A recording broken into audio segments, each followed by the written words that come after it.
నెల్లూరు చేపల పులుసు తప్ప చాలా అడిగారు మిథున్ రెడ్డి లాయర్లు. కోరికలు చాలా ఉన్నాయి. రిమాండ్ సింహ పొనవలు సుధాకర్ రెడ్డిని పక్కన పెట్టి నాగార్జున రెడ్డితో మిథున్ రెడ్డి కోసం వాదించారు. నెల్లూరు జైలు కావాలని, అందులో సెపరేట్ బ్యారక్ కావాలని, వై కేటగిరీ భద్రత కావాలని అడిగారు. ప్రభుత్వం తరపున కస్టడీ కోసం గుంటూరు జైలు ఇవ్వమంటే జడ్జి గారు రాజమండ్రి జైలు రిమాండ్ వేశారు. గోదావరి జిల్లాలకు పార్టీ ఇన్ఛార్జిగా పనిచేసిన మిథున్ రెడ్డికి అక్కడి జైలులో రిమాండ్ కాకతాళీయం. విజయవాడ ప్రభుత్వ ఆసుపత్రిలో వైద్య పరీక్షలు నిర్వహిస్తే అందులో రిపోర్టులు మార్చేశారని, ఆయనకు బ్లడ్ క్లాట్స్ ఉన్నట్టుగా కాసేపు గుండెపోటు సాక్షి తమ ప్రేక్షకులను రంజింపజేసింది. ఇష్టం వచ్చినట్లుగా చిన్నపాటి అక్షరాలు తేడాతో బ్రాండెడ్ లిక్కర్ పోలిన మద్యాన్ని, ఆఖరికి దేశం గౌరవించే ప్రెసిడెంట్ మోడల్ పేరుతో నాసిరక మద్యాన్ని పరిశ్రమలను లీజుకు తీసుకుని తయారు చేసి నిర్బంధంగా వాటిని తాగేలా చేసి వేలాది మందిని చంపేసిన దుర్మార్గులు వింత వింత కోర్కులు కోరడం ప్రజల్లో అసహ్యాన్ని రెట్టింపు చేస్తా ఉంది. లివర్ పాడైతే ఏ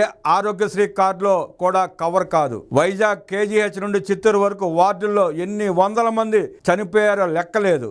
ఆ ధరలకు జే బ్రాండ్స్ కొనలేక ఎంతమంది కల్తీ మద్యం తాగి చనిపోయారో కూడా లెక్కలేదు. నాటి ప్రతిపక్ష టీడీపీ ప్రాణాంతకమైన ఆ మద్యం నాణ్యతపై ఒళ్ళు గొగ్గురు పడిచే ల్యాబ్ రిపోర్టు తెప్పించిన దులిపేసి బరి తెగించి 5 ఏళ్లు కొనసాగించాడు. వీరి మద్యం డబ్బుల దాహానికి జనం కాలేయ వ్యాధులు రెట్టింపు కావడం, నాడీ సంబంధిత వ్యాధులు దాదాపు 9 రెట్లు పెరగడం, కిడ్నీ సమస్యలు 84% అధికం కావడం జరిగింది.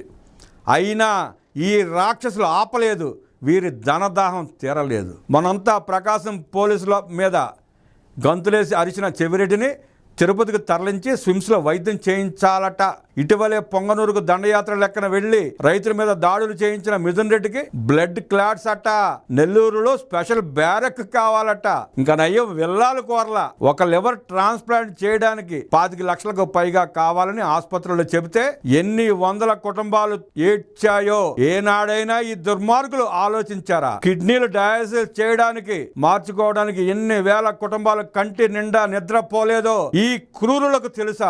నాడీ సంబంధ వ్యాధులతో మంచాల మీద నిస్తేజంగా ఉంటే చూస్తూ ఎన్ని వేల కుటుంబాలు కుమిలిపోయాయో ఈ మృగాలకు తెలుసా? దేశ చరిత్రలోనే ఇలాంటి మద్యం స్కామ్ ఎప్పుడూ జరగలేదు.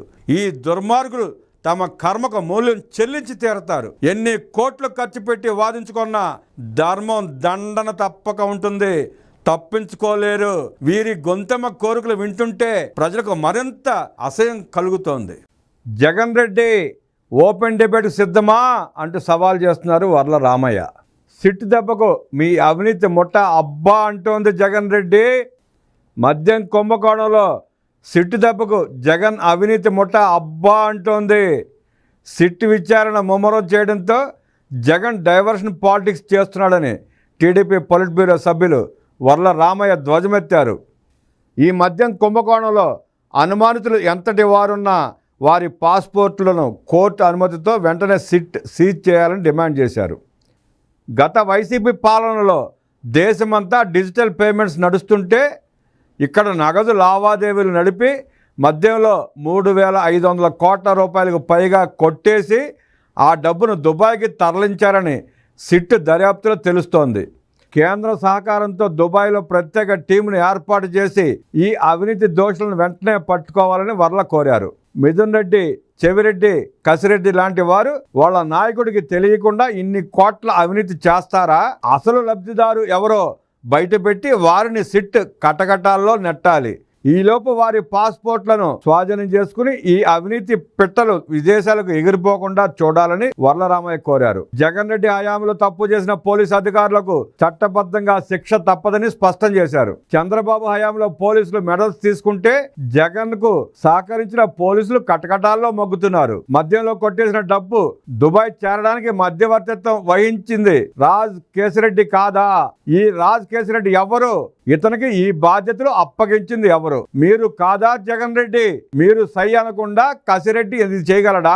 మళ్ళీ ప్రెస్ మీట్ పెట్టి నాది సత్య హరిశ్చంద్ర పాలన రామరాజ్యం అని నువ్వు చెబుతుంటే ఆశ్చర్యం వేస్తోంది జగన్ రెడ్డి. రాజ్ కేసిరెడ్డి దుబాయ్కి ఏ పేరుతో వెళ్ళాడు? ఒక మనిషి పేరు మార్చుకుని దొంగ పాస్పోర్ట్ తో విదేశాలకు వెళ్లి తిరిగి వచ్చాడంటే అతన్ని నీతిపరుడు అని చెబుతాడా? ఇలాంటి వ్యక్తి నిజాయితీ పరుడా? ఇలాంటి చీటర్కు రాష్ట్ర ఖజానాను జగన్ రెడ్డి అప్పగించాడు. దొరికిందే అదునుగా మధ్యలో వేల కోట్లు కొట్టేశాడు. దుబాయ్లో శ్రావణ్ రావుకు ఉన్న ఫ్లాట్లో ఇక్కడ నుంచి తరలించిన డబ్బులను బెడ్డులో పరుచుకుని పడుకున్నారట. ఆ నోట్ల కట్టలు ఎక్కడివి, మన రాష్ట్ర ప్రజలవి కాదా అని ప్రశ్నించారు వర్లరామయ్య.